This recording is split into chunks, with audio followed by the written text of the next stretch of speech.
Well, during the Harvey hurricane flood event, water was 6 feet over the top of this bridge. But, you know, that's very interesting and so forth. 10 out of 13 bridges, though, out here in northwest Harris County flooded during the tax day event. The tax day flood the year before, water was 2 feet over this bridge during the tax day flood. And yet that didn't run up any red flags or sound any alarms at the county level about flooding along Cypress Creek. Well, I think principally the residents are upset about the flooding. They're still trying to recover. We have some of our friends and neighbors a year later that still haven't gotten back into their homes. Some of them are not coming back to their homes. We've had the flood bond now that is promising a lot of money to come out here and address some of these issues, but I don't think you can clean up 20 or 30 years of neglect overnight. It's going to take quite a while. Well, we certainly hope it does a lot sooner than later, because we're talking with, for instance, Matt Zeev at Flood Control, who's Director of Operations and is coming up with a lot of these ideas, but I think he realizes the urgency.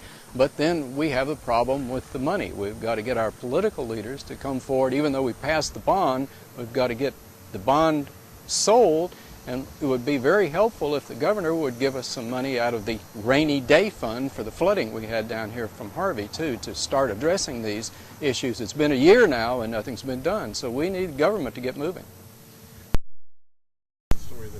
Well, we don't know. We don't know really who has been in charge of making these determinations. Cypress Creek is the largest watershed in Harris County. You would think we'd have our fair share of the money that's been spent over the last 20 or 30 years, but the Houston Flood Consortium's report showed that we got maybe 2% of what's been spent on other watersheds around Harris County.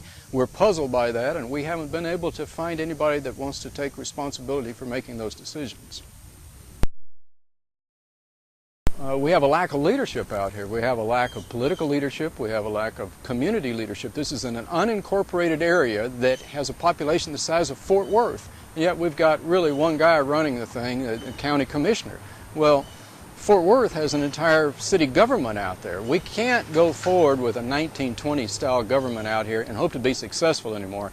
There are too many people that run around on unbridled growth, but with unbridled growth comes flooding, traffic, high cost of fresh water, air pollution, and so forth. We need to, you know, step back and take a hard look at how do we want to live. I mean, do we want to just continue to pave over the cow pastures, or is there something more important going on out here?